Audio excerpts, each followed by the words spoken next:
അമ്പു hi good morning. Good morning എല്ലാവർക്കും. അമ്പുനൊരു കൊമ്പുണ്ടെങ്കിൽ എന്ത് രസമായിരുന്നു അല്ലേ? ഒരു അങ്ങനെയല്ല, ഒരു സിന്ധി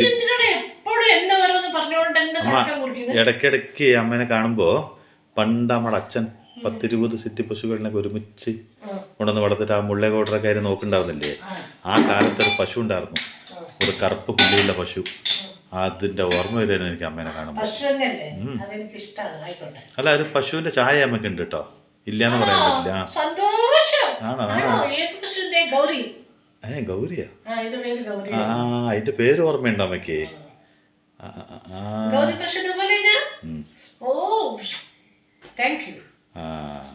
എന്നാ അതിന്റെ ചെറിയ വീക്ക്നെസ് പോയിന്റ് ഞാൻ പറഞ്ഞുതരാം കേട്ടോ.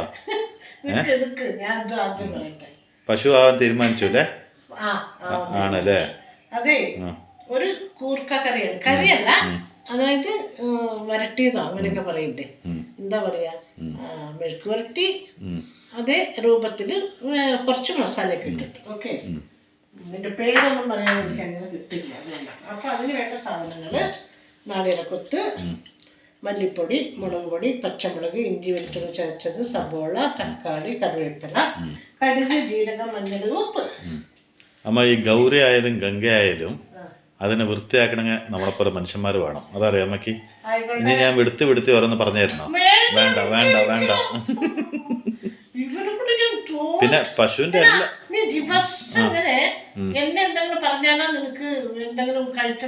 ഇപ്പൊ അമ്മയുടെ പല്ല് ചേച്ചി അമ്മേനെ പല്ല് ചേപ്പിച്ചായിരുന്നു ഞാനാണോ? പശു പല്ല് ചേക്കില്ല എന്നുള്ളൂ, ബാക്കി എല്ലാം പശുവിനെ ചെയ്യുന്നത് മനുഷ്യന്മാരാണ്. മനസ്സിലായില്ലേ? ഇപ്പൊ അമ്മ പശു മനുഷ്യരല്ലേ? മനുഷ്യയാണോ? എന്താണെന്ന്? മനുഷ്യയാണോന്ന്? എന്താ പറഞ്ഞു? പറയ്. അമ്മ അമ്മ അതാണ് മാളികപ്പുറത്തമ്മ. ഞാൻ അതിന്റെ പുറത്ത്, ഞാൻ ഒന്നിന്റെ പുറത്തമ്മ ആവണില്ല. ഞാൻ ഈ അകത്തമ്മ ആയാൽ മതി അല്ലമ്മ? ചെക്കൻ ഏത് നേരം എന്നെ കളിയാക്കാൻ വേണ്ടി മാത്രം. കടുക്, നല്ല ജീരകം. കടുക് പൊട്ടയാണോ? അല്ല, അത് കഴിഞ്ഞ നല്ല ജീരകം വന്നിട്ടൊന്നും ആണോ? എത്ര ദൂരം?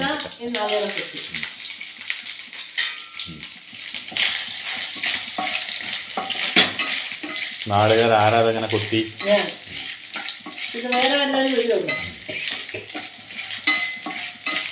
വേറെ ആരെങ്കിലും ഇവിടെ കണ്ടോ നീ അടുക്കളയിൽ? ഇല്ല. അതെന്താന്നറിയില്ല. എനിക്ക് ഓർമ്മ വെച്ച നാളെ മുതൽ അമ്മേനെ തന്നെ കാണുന്നല്ലോ അടുക്കളയിൽ. അതെന്താ അമ്മ ആർക്ക് അടുക്കള വിട്ടുകൊടുക്കില്ലേ? ഉള്ളവർക്കും വിട്ടുകൊടുത്തിട്ടില്ലല്ലോ അമ്മ. ഇവിടെ ഇല്ലെങ്കിൽ എന്തെങ്കിലും വന്നാലും വിട്ടുകൊടുക്കാറില്ലല്ലോ. ആണോ?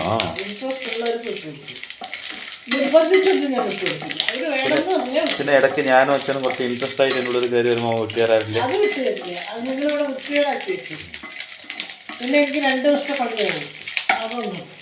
ഇപ്പൊ വീണ്ടും ചോദിക്കണം അമ്മ പശുവാണോ?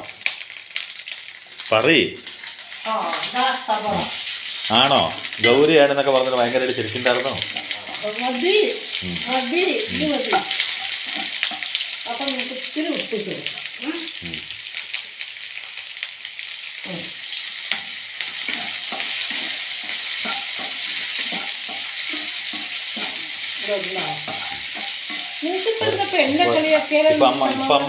അമ്മ ഹൈസ്കൂളിൽ എത്തിയിട്ടോ, പ്രൈമറിന്ന് ഹൈസ്കൂളിലേക്ക് വന്നിട്ട് കുറച്ച് ചോദ്യങ്ങൾ ചോദിക്കാൻ തന്നെ. എന്നും ചോദ്യം തന്നെയാണ്. പരീക്ഷിക്കാൻ വേണ്ടിയിട്ടാണ് ഇപ്പം അമ്മനെ ഞാൻ നിർത്തിയത്. ഞാൻ നിന്റെ പരീക്ഷണ വസ്തു ഒന്നല്ല കേട്ടോ. അപ്പം ഇഞ്ചി കുറച്ച് വരുന്നു കേട്ടോ, അധികം വരുന്നുണ്ട്. കുറച്ച് ഇഞ്ചി, ചെറിയ ഇഞ്ചി, ഒരു 3 ഇടങ്ങൾ വെച്ചുകൂടി ആക്കുന്നു. കൂടുതൽ വേണമെങ്കിൽ ഇടാം, ഇത് പറഞ്ഞാൽ മതി. അതെ, ഇടുന്നുള്ളൂ എന്ന് പറഞ്ഞപ്പോ നമ്മുടെ ആരോ തടഞ്ഞു വെച്ച പോലെ ഇടണ്ടമ്മ എന്ന് പറഞ്ഞ പോലെ.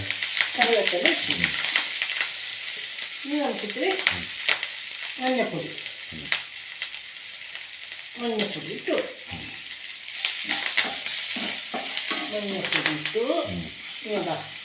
മുളക് പൊടി ഇട്ടു. ഞാനൊരു മാസ്ക് ഇടാൻ മറന്നു. പിന്നെ മല്ലിപ്പൊടി ഇട്ടു, 2 മുളക് പൊടി ഒരു 3/4 സ്പൂണും മല്ലിപ്പൊടി 1 സ്പൂണും. അങ്ങനെ അളന്നൊന്നും ഞങ്ങൾക്ക് കാണിച്ചിട്ടില്ലോ, ഞങ്ങൾ എങ്ങനെ വിശ്വസിക്കും? അത്ര തന്നെ ഇടാൻ പാടുള്ളൂ എന്നൊന്നും ഇല്ലാലോ. ഈ അമ്പ് ഇത്ര ഇട്ടല്ലോ എന്ന് നമ്മളെങ്ങനെ വിശ്വസിക്കാം? ഇല്ലാലോ. പിന്നെ എന്തിനാ പറയണ? പിന്നെ ഈ തക്കാളി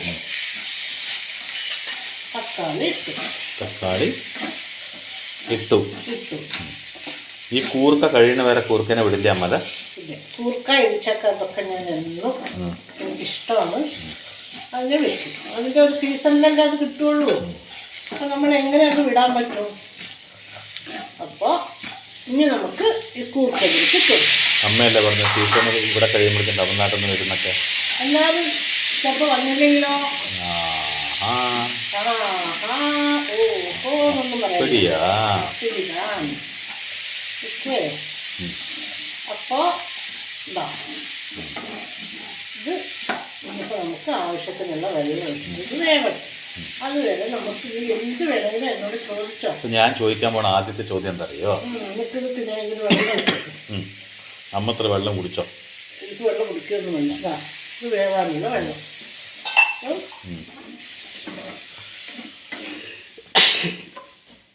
എന്തെങ്കിലും കൊല്ലം ഒരു മാസ്ക് ഇട്ടിട്ട് നാളെ തൊട്ട് ഇവിടെ നിൽക്കുള്ളൂ ഞാൻ. അതൊക്കെ അങ്ങനെ ഉണ്ടാവും. വരവിടുമ്പോൾ കുറച്ച് മണമൊക്കെ വരും. അപ്പോൾ കുറച്ച് ഉപ്പ് കൂടി വേണ്ടി വരും, കാരണം കൂർക്കയ്ക്ക്. അപ്പം ഇത് നമുക്ക് അടച്ചു വെക്കാം, ഇതിരുന്ന് വേവട്ടെ. ഓക്കെ. ഇപ്പോൾ എൻ്റെ ആദ്യത്തെ ചോദ്യം, നമ്മളൊക്കെ LKG, അവിടുന്ന് UKG, അവിടുന്ന് 1ാം class, 2ാം class, 3ാം class, 5ാം class, 6ാം class, 7ാം class, 8ാം class, 9ാം class, 10ാം class വന്നിട്ട് കൊണ്ടുപോയല്ലോ. ഇതിൻ്റെയൊക്കെ പകരം ആദ്യം അക്ഷരം പഠിപ്പിച്ചു വന്നു, പിന്നെ കൂട്ടി വായിക്കാൻ പഠിപ്പിച്ചു വന്നു, പിന്നെ കണക്കൊക്കെ പഠിച്ചു. അത്യാവശ്യമൊക്കെ ആയി എന്ന് പറഞ്ഞു കഴിഞ്ഞാൽ ഞങ്ങളെ നേരെ കൊണ്ടുപോയിട്ട് ഒരു പ്രായമാകുമ്പോൾ ഡിഗ്രിക്ക് ഇരുത്തിയാൽ പോരായിരുന്നില്ല. എന്തിനാ അങ്ങനെ ബുദ്ധിമുട്ടിച്ചത്? അല്ല, അപ്പം നമുക്ക് നല്ല ബുദ്ധി ഉണ്ടാവല്ലോ, ഒരുമിച്ച് പഠിക്കണ്ടെന്നില്ലേ? നോക്കൂ,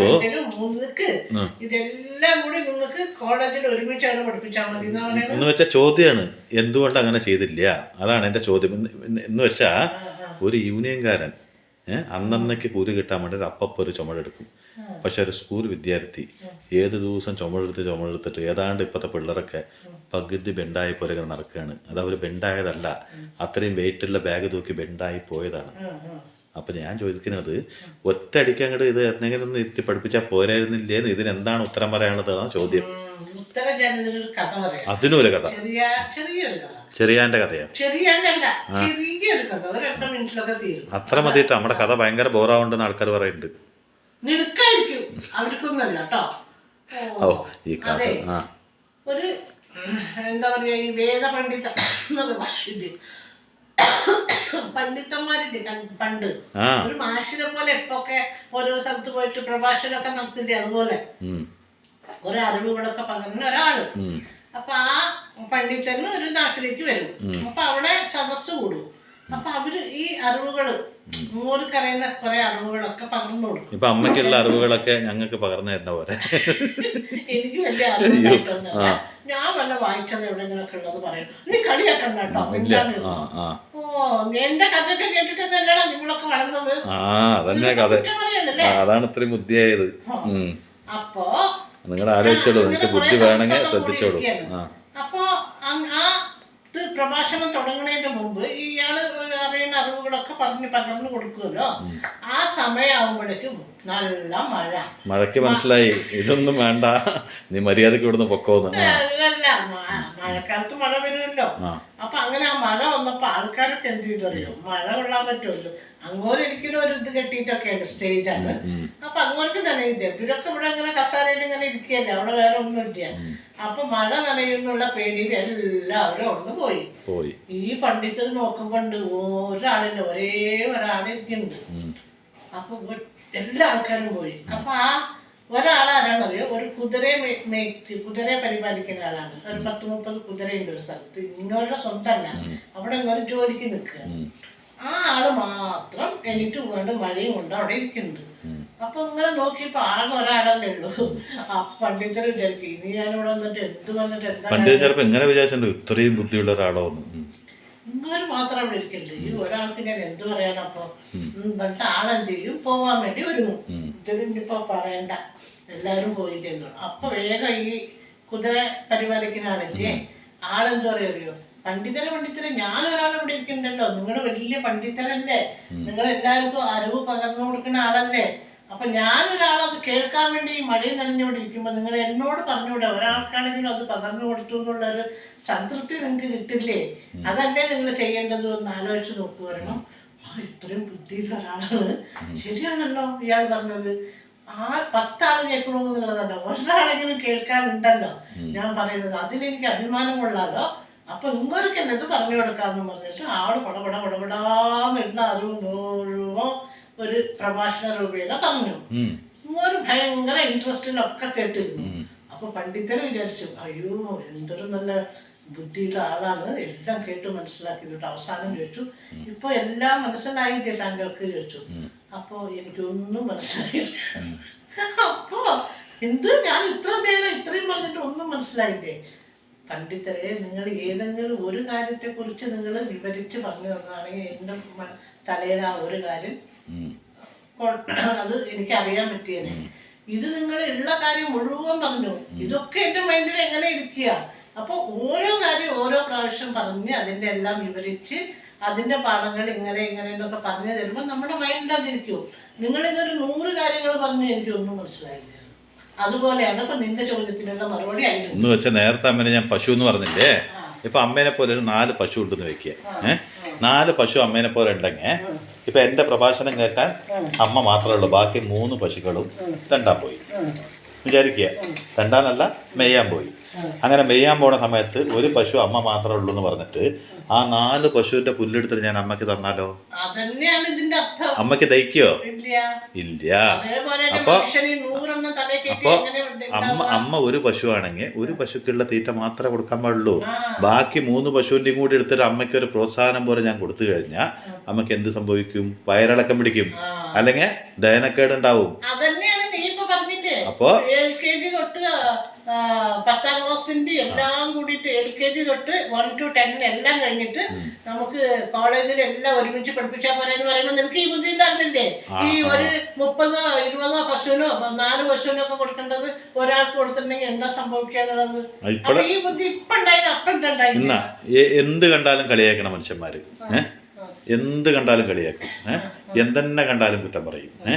അങ്ങനെയുള്ള ആൾക്കാരെ നമുക്കൊന്ന് മാറ്റി നിർത്തണമെങ്കിൽ, അല്ലെങ്കിൽ അങ്ങനെയുള്ള ആൾക്കാർക്ക് കൊടുക്കാൻ പറ്റിയ ഉത്തരം എന്താണെന്ന് വെച്ചാൽ നമ്മൾ എന്തെന്നെ ചെയ്താലും കുറ്റം പറയും, എങ്ങനെ തന്നെ പോയാലും കളിയാക്കുന്ന വെക്കുക. അപ്പൊ നമ്മൾ എന്താണ് ചെയ്യേണ്ടത്?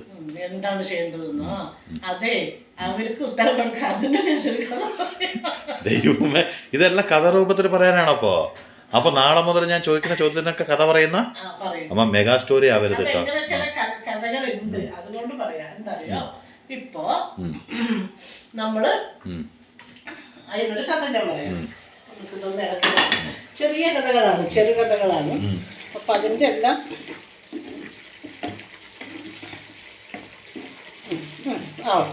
ഇപ്പൊ അമ്മ ഒരു പശുവായ കഥ നമ്മൾ പറഞ്ഞു, അല്ല കുതിരയായിരുന്നു, അതിന് ഞാൻ പശുവാക്കി മാറ്റി. എനിക്ക് കുതിരനെക്കാളും പശുവാണ് ഇഷ്ടം. കാരണം എന്താ അറിയോ? കഴുതി ഒരു അച്ഛനും മകനും ഒരു കഴുതയും കൊണ്ട് പോകുമ്പോ ഈ അച്ഛൻ കഴുത പുറത്ത് കയറിയിരുന്നിട്ട് മകൻ കഴുത എന്താ പറയാ ഒരു ബെൽറ്റ് ഇതൊരു പഴഞ്ചൊല്ലാണ്, ഞാൻ കേട്ടിട്ടുണ്ട്. അത് പിടിച്ചോണ്ട് ഇങ്ങനെ നടന്നു പോവാണ്. അപ്പൊ ആൾക്കാർ പറയുന്നു, എന്താ അല്ലേ ആ തന്ത അത്രയും വലിയൊരാള് അതിന്റെ മുകളിൽ കയറിയിട്ട് ആ കുട്ടിയെ കൊണ്ടുണ്ട് കഴുതേനെ നിലത്ത് നിർത്തിക്കൊണ്ട് പോകണം. അച്ഛനല്ലേ നടക്കേണ്ടത്? എന്തൊരു മനുഷ്യനായാണ്, മനുഷ്യത്വം ഉണ്ട് അയാൾക്ക്. അപ്പൊ ഇത് കേട്ടില്ലേ? ഇത് കേട്ടപ്പോ അവര് വിചാരിച്ചു, അയ്യോ ഇത് ആൾക്കാരൊക്കെ ഇങ്ങനെ പറയല്ലേ. വേഗം എന്ത് ചെയ്തു, കുറച്ച് ദൂരം എത്തിയപ്പോ ഈ മകനെ ഇതിന്റെ മുകളിൽ എത്തിയിട്ട് അച്ഛൻ നടന്നു ഇതിന്റെ ഒപ്പം. കുറെ ദൂരം എത്തിയപ്പോ ചിലർ പറയാണ്, അയ്യോ ആ മകൻ എന്തൊരു മകനാണത്, ആ വയസ്സായ തന്തിനെ നിർത്തിയിട്ട് അയവനെ ആ കുതിര പുറത്തിരിക്കുന്നു. അപ്പൊ അത് ശരി, ഇതും ശരിയാവില്ല എന്ന് പറഞ്ഞ് ഇവരെന്ത് ചെയ്തു പറയും, അവസാനം ഈ കഴുതേനെ രണ്ടാളും കൂടി ഏറ്റി നമ്മളെ നടുവില് തലയിൽ ഇങ്ങനെ തോളില് ഏറ്റിട്ട് നടക്കുക. അപ്പൊ പറയാ, അയ്യേ എന്ത് വിട്ടികളായി അച്ഛനും മകനും. ഒരു കഴുത ഉണ്ടായിട്ട് പോലും അതിന്റെ മുകളിൽ എന്നിട്ട് പൊക്കൂടെ ഇവർക്ക്? അതുണ്ട് കഴുതനെ ഏറ്റിക്കൊണ്ട് നടക്കണു. എന്തൊരു ബുദ്ധിയില്ലാത്ത മനുഷ്യരാ, ഇങ്ങനെയും പൊട്ടന്മാരുണ്ടാവുമെന്ന്. അപ്പൊ അതുപോലെ മനുഷ്യർ എന്ത് തന്നെ ചെയ്താലും കുറ്റം കണ്ടുപിടിക്കുന്നതാണ് ഈ ലോകം. അപ്പൊ നമുക്ക് അതിനെ തിരുത്തിയിട്ടൊന്നും ജീവിക്കാൻ പറ്റില്ല. പറയുന്നവര് പറയേണ്ട രീതിയിൽ പറഞ്ഞോളൂ, കളിയാക്കിക്കോളൂ. നമ്മൾ മൈൻഡ് ചെയ്യാണ്ട് നമ്മുടെ വഴിക്ക് നമ്മളും നമ്മുടെ ഇഷ്ടം, നമ്മൾ എന്താ ചെയ്യുന്നത് നമ്മുടെ തൃപ്തിയാണ്, നമ്മുടെ തീരുമാനമാണ്. നമ്മൾ ആ രീതിയിൽ പോയിക്കൊണ്ടിരിക്കുക. മറ്റുള്ളവർക്ക് ഉപദ്രവമാവുന്ന രീതിയിൽ ഒന്നും ചെയ്യാതിരുന്നാൽ മതി. നല്ല രീതിയിൽ നമുക്ക് ആർക്കും ഉപദ്രവം ഇല്ലാത്തൊരു രീതിയിൽ നമ്മൾ പോവുകയാണെങ്കിൽ ആരെന്ത് പറഞ്ഞാലും നമ്മൾ മൈൻഡ് ചെയ്തത്. കളിയാക്കാനും പുച്ഛിക്കാനും വഴി നീളെ ആൾക്കാരുണ്ടാവും. ഇപ്പൊ മനസ്സിലായോ? അപ്പൊ മനസ്സിലായി. എന്ത് പറഞ്ഞാലും കഥ പറയുന്നു. അപ്പൊ പശു അല്ല അമ്മ, മൂന്നാമത്തെ ഒരു ചോദ്യം കൂടി ചോദിക്കണല്ലോ ഞാൻ. മൂന്നാമത്തെ ചോദ്യം എന്താ അറിയോ? മൂന്നാമത്തെ ചോദ്യം എന്ന് പറഞ്ഞാൽ ആദ്യത്തെ ചോദ്യം, മൂന്നാമത്തെ ചോദ്യം, ഇപ്പൊ നമ്മൾ എന്തെന്നെ ചെയ്താലും ഞങ്ങളുടെ തകർക്കാൻ മാത്രം അല്ലെങ്കിൽ നമ്മുടെ സർവനാശം മാത്രം കാണാൻ കുറച്ച് ആൾക്കാരുണ്ടെന്ന് വിചാരിക്കുക. അതിന് ഉപമയായിട്ട് എന്തെങ്കിലും കഥയുണ്ടോ? അതിന് ഉപമയായിട്ട് എന്തെങ്കിലും കഥ? ഇപ്പൊ നിങ്ങളങ്ങനെ പൂർണ്ണമായിട്ടും ഒരാൾ ഏത് നേരം നിങ്ങളുടെ തകർച്ച കാണാൻ വേണ്ടി ഇരിക്കുകയാണ്. അപ്പൊ നിങ്ങളുടെ തകർച്ചയുടെ ഉള്ളിലും തകർന്നു കൊണ്ടിരിക്കുമ്പോഴും മറ്റുള്ളവരെ കാണിക്കാതെ ചില മനുഷ്യരുണ്ടാവും. എത്ര തന്നെ ബുദ്ധിമുട്ടുകൾ വന്നാലും അത് തരണം ചെയ്ത് മറ്റുള്ളവരെ കാണിക്കാണ്ട് ചിരിച്ച് പുഞ്ചിരിച്ച് മുന്നോട്ട് പോകുന്ന ചില മനുഷ്യരുണ്ടാവും. ആ മനുഷ്യർക്ക് ഉപമയായിട്ട് എന്തെങ്കിലും ഒന്ന് പറയാൻ പറ്റും? ഞാൻ ഫോർ എക്സാമ്പിൾ പറഞ്ഞുതരാം. പറയട്ടെ. അമ്മയുടെ പേരെന്താ? എനിക്ക് അതൊക്കെ എന്റെ പേര് അംബുജെന്ന് അറിയില്ല. ഇത് കേക്ക് എന്തറിയോ? അംബുജത്തിന്റെ അർത്ഥം എന്താ? അംബുജത്തിന്റെ അർത്ഥം താമര. താമര എവിടെ നിൽക്കുന്നത്? ആ ഒരു പ്രകൃതിയിലെ അതൊക്കെ നമുക്ക് മറുപടി ഉണ്ട്. ഈ താമര എന്ന് പറഞ്ഞില്ലേ? ഞാൻ എന്തുകൊണ്ട് ഇത് ഓർമ്മിപ്പിച്ചു ചോദിക്കും? എന്തുകൊണ്ട്? ഈ കഥയൊക്കെ കുറെ വർഷങ്ങൾക്ക് മുമ്പ് ഞങ്ങൾക്ക് പറഞ്ഞു തന്നിട്ടില്ലാണ്. ഈ താമരപ്പൂവിന്റെ പ്രചോദനം എന്ന് വെച്ചാൽ അമ്മയുടെ പേരിന്റെ അർത്ഥം താമരയാണെന്ന് പറഞ്ഞപ്പോ അപ്പൊ താമരപ്പൂവിന്റെ കഥ തന്നെ അമ്മ ഇടയ്ക്കിടയ്ക്ക് പറഞ്ഞു തരും. എന്തിനാ അമ്മേനെ മാത്രം സ്നേഹിക്കട്ടെ പറഞ്ഞിട്ട്. അപ്പൊ പശു ഈ അല്ല അമ്മ ഈ കഥ പറയും. പശു തന്നെ വരുന്നമ്മ. നമുക്ക് അപ്പോഴും മനസ്സിലായില്ലേ വണ്ടിക്ക്? ഞാൻ വണ്ടിയൊന്നുമല്ല കേട്ടോ. അപ്പൊ ഈ പച്ചമുളക് ഇതിലിട്ട് കൊടുക്കാം. ഇതില് ആരോ നമ്മുടെ ഫാമിലി മെമ്പേഴ്സിൽ ഒരാൾ ചോദിച്ചിട്ടുണ്ടായിരുന്നു, ഈ പുള്ളി നൈറ്റ് ഇട്ടിട്ട് നമ്മൾ ഒരു സംബന്ധം ഉണ്ടായിരുന്നില്ലേ? അന്ന് ഞാൻ നോക്കിയപ്പോ ശരിക്കും ഒരു ശില്പി പശുവിനെ പോലെ ചേച്ചി. പച്ചമുളക് ഇട്ടു, കുരുമുളക് നല്ല ഐശ്വര്യമാണ് ചേച്ചിനെ കാണാൻ. സിന്ധി പശുവിനെ പോലെ ഉണ്ട് പറഞ്ഞു. അതാണ് ഞാനിത് പറയാൻ. ഇനി നമുക്ക് ഇത് കുറച്ചും കൂടി കറിവേപ്പില ഇട്ട്. ഇത് കഴിഞ്ഞോ ഏതാണ്ട്? അതൊരു 5 മിനിറ്റ് ഇങ്ങനെ ഇരുന്നോട്ടെ. ഇന്ന് ഒന്ന് ചെറിയ കഥയാണെങ്കിൽ മാത്രം മൂന്നാമത്തെ കഥ മതി. ഇത് വലിയ കഥയൊന്നുമല്ല, ചെറിയ കഥ തന്നെയാണ്. കഥയായിട്ട് വലിയ കഥയൊന്നുമല്ല കേട്ടോ. നീ പറഞ്ഞതിന് മറുപടി പറയാണ്. പ്രകൃതിയിലുള്ള മറുപടി, പ്രകൃതി നമുക്ക് തന്നിട്ടുള്ള മറുപടിയാണ്. അതുകൊണ്ട് പറഞ്ഞു. ചെറിയ കഥ ആണല്ലോ. അപ്പോ ഈ താമര എവിടെ നിൽക്കുന്നത്? അടുക്കളയില്. ഏത് താമരയുടെ അടുക്കളയിൽ നിൽക്കുക? അമ്മ താമരയല്ലേ? അമ്മ അടുക്കളയിൽ വേണ്ട. അല്ല അമ്മയുടെ പേര് താമരപ്പൂവ് ചേറിന്റെ ഉള്ളിലല്ലേ നിൽക്കുക? വെള്ളത്തില് അമ്മ നിൽക്കണ അവിടെ ചേരുണ്ടോ? മുഴുവൻ ചേറിന്റെ ഉള്ളിൽ നമ്മുടെ കാലപ്പ ചേരിന്റെ ഉള്ളിൽ നിൽക്കണേ. തണ്ടും ഒക്കെ വേരൊക്കെ ചേറിന്റെ ഉള്ളിലായിരിക്കും. അപ്പൊ ഈ പൂവ് ഇങ്ങനെ വിരിഞ്ഞ് നിൽക്കുമ്പോ നമുക്ക് വല്ലതും അറിയോ അതിന്റെ വേര് ചേർന്ന്? നമ്മുടെ കാലൊക്കെ വേനിച്ച് നിൽക്കുന്ന സമയത്ത് അമ്മ ചിരിച്ചു നിൽക്കുമ്പോ ഈ കാണുന്ന ആൾക്കാർക്ക് അറിയാം എത്രയും കാലുവേന പിടിച്ചിട്ടാണ് ഇവിടെ നിൽക്കുന്നത്. അതുപോലെ അതിന്റെ തണ്ടൊക്കെ വേരൊക്കെ ചേറിന്റെ ഉള്ളിലാണ്. നമ്മുടെ ഏതാണ്ട് അയ്യേ അതൊന്നും വേണ്ട. കൊത്തും കൊത്തും വെള്ളത്തിനുള്ളിൽ നിൽക്കുമ്പോ ഈ വേരിനെ കൊത്താത്തത് ഉണ്ടാവോ? വെള്ളത്തിനുള്ളിൽ നിൽക്കണമെന്നല്ലേ? അമ്മ വെള്ളത്തിനുള്ളിൽ ഞാൻ അമ്മേനെ ഒരു വെള്ളത്തിലും കൊണ്ടുപോയി നിർത്തില്ല. ശരിക്കുള്ള താമര. ശരിക്കുള്ള താമര അതൊക്കെ ഉണ്ടെങ്കിലും കൂടി ആ പൂ വിരിഞ്ഞ് നിൽക്കുമ്പോ അതെന്തെങ്കിലും നമുക്ക് മനസ്സിലാവും. ഇപ്പൊ നോക്ക്, അമ്മക്ക് ഹൃദയപരമായ സംബന്ധമുണ്ട്, ഷുഗർ ഉണ്ട്, കൊളസ്ട്രോൾ ഉണ്ട്, പിന്നെ തൈറോയ്ഡ് ഉണ്ട്, കാലുവേദനയുണ്ട്, കൈവേദനയുണ്ട്, തലവേദനയുണ്ട്, ഇനി വേദനയില്ലാത്ത ഒന്നുമില്ല. എന്നിട്ട് എന്തെങ്കിലും ആർക്കെങ്കിലും മനസ്സിലാവും? ഞാൻ ചോദിക്കുകയാണ്. അവർ പറയില്ല എന്നുള്ളത് ആർക്കും ഒന്നും മനസ്സിലാവില്ല. പറയണം അത്. അതുപോലെ താമര ഫോർ എക്സാമ്പിൾ അമ്മ പറഞ്ഞ കഥ തന്നെ. അപ്പോ ഈ വേരിങ്ങനെയൊക്കെ പല ക്രിമികളും പുഴുക്കളും ഒക്കെ തിന്നുന്നുണ്ടാവും. പക്ഷെ അതൊന്നും ആ വിരിഞ്ഞു നിൽക്കുന്ന പൂവ് നമ്മളെ നോക്കുമ്പോൾ നമുക്ക് അനുഭവത്തിൽ അറിയാൻ കഴിയും. അത് നൽകുന്ന ആത്മവിശ്വാസമാണ്. അതൊക്കെ ഉണ്ടെങ്കിലും കൂടി ചിരിച്ചു നിൽക്കണ പോലെ ഉണ്ടാവും. അപ്പോ നമുക്ക് എന്തൊക്കെ കഷ്ടങ്ങളോ ദ്രോഹങ്ങളോ ബുദ്ധിമുട്ടുകളോ വന്നോട്ടെ, നമ്മളെപ്പോഴും ചിരിച്ച് പ്രസന്നവതിയായോ പ്രസന്നവസനായോ ഒക്കെ നിൽക്കുക. അതൊക്കെ സഹിക്കണം. പ്രകൃതി നമുക്ക് കാണിച്ചു തന്ന പാടാണത്. ദ്രോഹിക്കുന്ന വ്യക്തികളും കൂടി ഒന്ന് ചിന്തിക്കണം. നമ്മൾ ഈ പ്രകൃതിയെ സൂക്ഷിച്ച് നോക്കണില്ല. നോക്കി കഴിയുമ്പോൾ ആ പ്രകൃതിയിൽ പലതും ഇതുപോലെയുള്ള നിദർശനങ്ങൾ നമുക്ക് കിട്ടും. നമ്മളെ ദ്രോഹിക്കുന്ന വ്യക്തികളും കൂടി ആലോചിക്കും, ഇത്രത്തോളം ദ്രോഹിച്ചിട്ടും എങ്ങനെയാണ് ഇവനോട് ചിരിച്ചുകൊണ്ട് നിൽക്കാൻ പറ്റുന്നത്, ഇത്രത്തോളം വേദനകൾ നൽകിയിട്ടും എങ്ങനെയാണ് അതൊന്നും ഇല്ലാത്ത പോലെ നടക്കാൻ പറ്റുന്നതെന്ന് മനസ്സിലാക്കി കൊടുക്കുന്നത് മാത്രമാണ് ജീവിത തത്വം. നമ്മൾ തോറ്റു, നമുക്ക് സങ്കടമായി, നമുക്ക് ദുഃഖമായി എന്ന് ഒരിക്കലും ആരെയും അറിയിക്കരുത്. കാരണം ദുഃഖം എന്നുള്ളത് അറിയിക്കുന്നത് ഒരിക്കലും ഒരു നല്ല സന്ദേശമല്ല. ദുഃഖത്തിലും ചിരിക്കാൻ കഴിയുന്നവൻ മാത്രമാണ് ജീവിതത്തിൽ വിജയിക്കാൻ കഴിയുള്ളൂ. ദുഃഖം അതൊരു അനുഭവമാണ്, നാളേക്കുള്ളൊരു പാഠമാണ്. ദുഃഖം ഓരോ മനുഷ്യനിലും വരണം.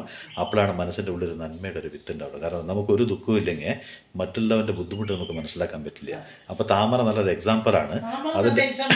അതിൻ്റെ ഉള്ളിൽ മുഴുവനും അങ്ങനെ ഇതായി പോയിട്ടുണ്ടെങ്കിലും അതിൻ്റെ ഭംഗി ഏതൊരു വ്യക്തി പോയാലും ഒന്ന് നിന്ന് നോക്കും. ഇതാണ് താമര. അതുപോലെ എൻ്റെ അമ്മക്കുട്ടിക്ക് എന്തൊക്കെ ബുദ്ധിമുട്ടുണ്ടെങ്കിലോ ആ മുഖത്ത് പുഞ്ചിരിയും വിരിച്ചിട്ട് ഈ അടുക്കളയിൽ വരെ ഒരു ദിവസം മടി കാണിക്കാണ്ട്, അഥവാ ആരെങ്കിലും ഒരു ജോലിക്കാരെ വെച്ച് കൊടുത്താൽ ആ ജോലിക്കാരൊക്കെ ഇവിടുന്ന് എങ്ങനെയെങ്കിലും മായാജാലം കാണിച്ച് ഇവിടുന്ന് ഓടിച്ച് 3 തരം ഭക്ഷണം ഉണ്ടാക്കി തന്ന് ഒരു പെട്ടി മുഴുവൻ മരുന്ന് കഴിച്ചാലും ഇതുപോലെ പുഞ്ചിരിക്കാൻ ഒരു കഴിവുണ്ടാവണം. അതിന് ഈ താമരയ്ക്കും എൻ്റെ വകയൊരു ബിഗ് സല്യൂട്ട്. ഓക്കെ, ഇങ്ങനെയൊക്കെ ഞാൻ ഇത്രയും ആൾക്കാരെ മുമ്പ് നമുക്ക് നല്ലത് പറഞ്ഞത് എനിക്ക് എന്തെങ്കിലും സ്പെഷ്യലായിട്ട് വേറെ എന്തെങ്കിലും ഉണ്ടാക്കി താട്ടാ.